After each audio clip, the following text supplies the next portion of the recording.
Hello दोस्तों, कैसे हैं आप सभी। उम्मीद करता हूँ कि आप लोग बहुत अच्छे होंगे एंड आप लोगों की जो प्रिपरेशन चल रही होगी वो बहुत अच्छी चल रही होगी। आज हमारा अमाइनो एसिड कैटाबॉलिज्म का और अमाइनो एसिड मेटाबॉलिज्म जो भी आप बोलना चाहे बोले, उसका आखिरी वीडियो है। इसमें एक इंटरेस्टिंग चीज़ का मैं बात करूँगा, पर उससे पहले आज वाला वीडियो थोड़ा सा क्या बोलूँ, थोड़ा सा मेमोरी बेस्ड होगा कि यहाँ पर कुछ कॉन्सेप्ट बहुत कम है और याद रखने की चीज़ बहुत ज़्यादा है। चलिए शुरू करते हैं। आज तक आपने क्या जाना कि अमाइनो एसिड से पेप्टाइड बनता है, पेप्टाइड से प्रोटीन बनता है, राइट। यही तक अमाइनो एसिड का औकात है, राइट। पर आज मैं आपको दिखाना चाहूँगा कि अमाइनो एसिड छुपा रुस्तम है। अमाइनो एसिड सिर्फ पेप्टाइड ही नहीं बनाता, अमाइनो एसिड उसके साथ बहुत सारे चीज़ बनाता है। ओके, चलिए बिना किसी देरी से शुरू करते हैं हमारा पहला पॉइंट, दैट इज़ आज आप जानेंगे कि ट्रिप्टोफैन ऑक्सिन भी बनाता है। ओके, कैसे बनाता है। ट्रिप्टोफैन अमाइनो ट्रांसफरेज एंजाइम के मदद से कन्वर्ट होता है हिंडोल 3 पाइरूवेट पे। ओके, एंड उसके बाद उससे कार्बन डाइऑक्साइड निकल जाता है एक एंजाइम की मदद से name decarboxylase, and as a result तैयार होता है इंडोल 3 एसीटेट, जिसको हम बोलते हैं auxin. Okay, now second point है production of catecholamine, that is dopamine, norepinephrine, epinephrine. ये वाला प्रोडक्ट बनता है फ्रॉम टाइरोसिन। ओके, टाइरोसिन में O2 के प्रेजेंस में टाइरोसिन हाइड्रोक्सिलेज डोपा बनाएगा। उस डोपा से कार्बन डाइऑक्साइड निकल जाएगा PLP के प्रेजेंस में, डिकार्बोक्सिलेज एंजाइम के प्रेजेंस में। एज ए रिजल्ट जो बनेगा उसका नाम होगा डोपामिन। ओके, हम लोगों का फेवरेट हार्मोन है, राइट। मजाक कर रहा हूँ। काश डोपामिन अच्छे काम के लिए ज़्यादा रिलीज होता। डोपामिन O2 के प्रेजेंस में डोपामिन बीटा हाइड्रोक्सिलेज एंजाइम के प्रेजेंस में नॉरएपिनेफ्रिन पे कन्वर्ट होगा। उसके बाद नॉरएपिनेफ्रिन O2 के प्रेजेंस पे phenyl ethanolamine N methyl transferase, और एक बार phenyl ethanolamine N methyl transferase enzyme के मदद से एपिनेफ्रिन पे कन्वर्ट होगा। ओके, प्रोडक्शन ऑफ कैटेकोलामाइन समझ में आया। Tyrosine oxygen and tyrosine hydroxylase के मदद से डोपा पे कन्वर्ट होगा। डोपा में से कार्बन डाइऑक्साइड निकल जाएगा in presence of PLP and carboxylase, that is decarboxylase, क्योंकि हम लोग कार्बन डाइऑक्साइड को निकल रहे हैं। डोपामिन से O2 के प्रेजेंस पे डोपामिन बीटा हाइड्रोक्सिलेज क्या बनेगा, नॉरएपिनेफ्रिन से O2 phenyl ethanolamine N methyl transferase क्या देगा हमको, एपिनेफ्रिन। ओके, ये थोड़ा सा हेक्टिक है, चलिए कोई बात नहीं। Now production of GABA from glutamate. Glutamate से ये वाला आसान है। PLP के प्रेजेंस में CO2 निकल जाएगा, ग्लूटामेट डिकार्बोक्सिलेज गामा एमिनो ब्यूटाइलेट एंड बनेगा गाबा।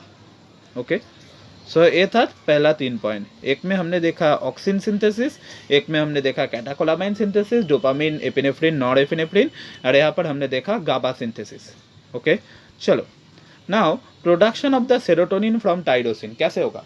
टाइरोसिन में O2 के प्रेजेंस में टाइरोसिन हाइड्रोक्सिलेज एंजाइम, सॉरी एक बात मैंने गलत बोला कि production of serotonin from tryptophan.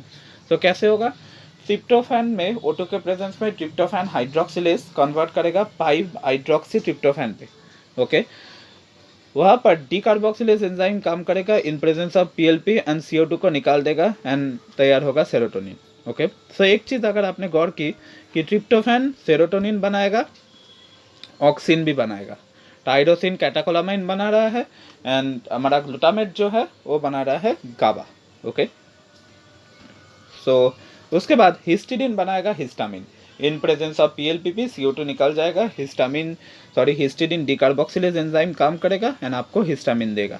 Okay, इसका मतलब ग्लूटामेट से गाबा एंड हिस्टिडिन से हिस्टामिन बात एक ही है। ओके, डिकार्बोक्सिलेज एंजाइम काम करेगा एंड जिसको वो एज ए सबस्ट्रेट यूज कर रहा है उसके नाम के ऊपर डिपेंड करके उसका नाम होगा। Glutamate decarboxylase, histidine decarboxylase. Clear. Now production of polyamine such as spermine, spermidine, methionine, ornithine. ये वाला उतना इंपॉर्टेंट नहीं है इसलिए मैंने पाथवे नहीं दिया, सिर्फ नाम दिया। Okay, now production of nitric oxide which is biological messenger.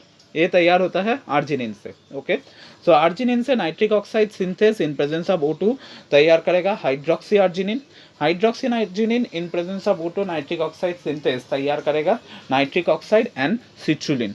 Okay, so now production of creatinine, production of creatinine which is energy buffer, ये तैयार होगा ग्लाइसिन एंड आर्जिनिन से। एंड प्रोडक्शन ऑफ लिग्निन, ये तैयार होगा फिनाइलएलानिन एंड टाइरोसिन से। ये वाला इंपॉर्टेंट है, प्रोडक्शन ऑफ ग्लूटाथायोन, ऑल्दो इसका सिंथेसिस का पाथवे इंपॉर्टेंट नहीं है, पर ग्लूटाथायोन जो है ना वो है बायोलॉजिकली एक्टिव ट्राइपेप्टाइड। ये एक बहुत अच्छा एमसीक्यू है, आप लोग याद रखेंगे कि ग्लूटाथायोन है बायोलॉजिकली एक्टिव ट्राइपेप्टाइड। ओके, ये तैयार होता है ग्लाइसिन ग्लूटामेट सिस्टीन से। ओके, इसका एन टर्मिनल पे रहेगा ग्लूटामेट, जिसका आर ग्रुप के जो COH है उसके साथ सिस्टीन पेप्टाइड बॉन्ड बनाएगा एंड सिस्टीन के साथ ग्लाइसिन नॉर्मल पेप्टाइड बॉन्ड बनाएगा। ओके, सो अगर मैं ग्लूटाथायोन का नॉमेनक्लेचर करना चाहूँ तो मुझे लिखना होगा gamma glutamyl cysteinyl glycine. Okay, so now आज का सबसे बड़ा चीज़ that is production of porphyrin. Okay, so porphyrin एक टेट्रापाइरल कंपाउंड है, पहली बात। Okay, tetrapyrrole compound means 4 pyrrole ring रहेगा।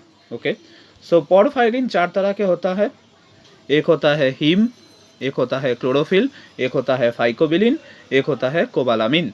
ओके, हर चीज़ ही तैयार होता है फ्रॉम एक ही चीज़ से, name delta ALA। ALA means amino levulinic acid. Okay, so chlorophyll तैयार होगा फॉर प्लांट के लिए, फाइकोबिलिन होगा एल्गी के लिए एंड हीम होगा एनिमल के लिए। ओके, एंड हर एक के लिए जो सिंथेसिस स्टेप है वो डिफरेंट है। For example haem and phycobilin के लिए ग्लाइसिन एंड सक्सिनेट काम करता है एंड क्लोरोफिल के लिए काम करेगा ग्लूटामेट। ओके, चलिए देखते हैं।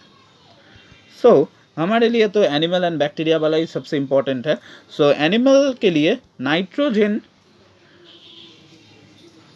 हिम में जो नाइट्रोजन है वो नाइट्रोजन आएगा ग्लाइसिन से एंड जो कार्बन है वो आएगा बोथ सक्सिनेट एंड ग्लाइसिन से। Okay, and that is the reason why जहाँ से हिम प्रोड्यूस होता है, जो उस पाथवे के मदद से हिम तैयार होता है, उस पाथवे का नाम है succinate glycine pathway. Okay, so now पहले क्या होगा, पहले synthesis of substituted pyrrole compound named pyrobilinogen from ALA। So amino levulinic acid से पोर्फोबिलिनोजेन तैयार होगा। So not, it is not pyrobilinogen, porphobilinogen. Okay,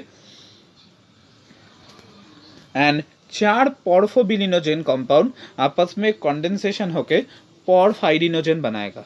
okay, and पोरफाइरिनोजेन उसके बाद बहुत सारे स्टेप होकर गुजरेगा, जहाँ पर एक स्टेप में उसका मॉडिफिकेशन होगा साइड चेन में, एक स्टेप में डिहाइड्रोजनेशन होगा उसका रिंग सिस्टम का, एंड एक में एडिशन ऑफ आयरन होगा एंड एज ए रिजल्ट एक पोरफाइरिन कंपाउंड तैयार होगा नेम हिम। ओके, तो ये है उसका स्टेप। ग्लाइसिन प्लस सक्सिनिल को एनिमल्स एंड बैक्टीरिया के लिए कार्बन एंड नाइट्रोजन ग्रुप देगा। सो नाइट्रोजन ऑफ हिम आएगा ग्लाइसिन से एंड कार्बन ऑफ हिम आएगा बोथ ग्लाइसिन एंड सक्सिनिल कोए से। Okay, so glycine and succinyl कोए के आपके लिए बनाएगा डेल्टा एमिनो लेवुलिनेट और डेल्टा एमिनो लेवुलिनिक एसिड, आप जो भी चाहे बोल सकते हैं। उससे तैयार होगा यूरो पोरफाइरिनोजेन 3, उसके बाद आएगा प्रोटो पोरफाइरिन 9, उसके वहाँ से हिम तैयार होगा प्रोकैरियोट एंड यूकैरियोट के लिए एंड फाइकोबिलिन तैयार होगा एल्गी के लिए। ओके, एंड क्लोरोफिल तैयार होगा प्लांट के लिए। पर एक चीज़ याद रखेंगे कि क्लोरोफिल अगर बनाना होगा सो ग्लूटामेट यूज़ करना होगा for the synthesis of gamma amino levulinic acid.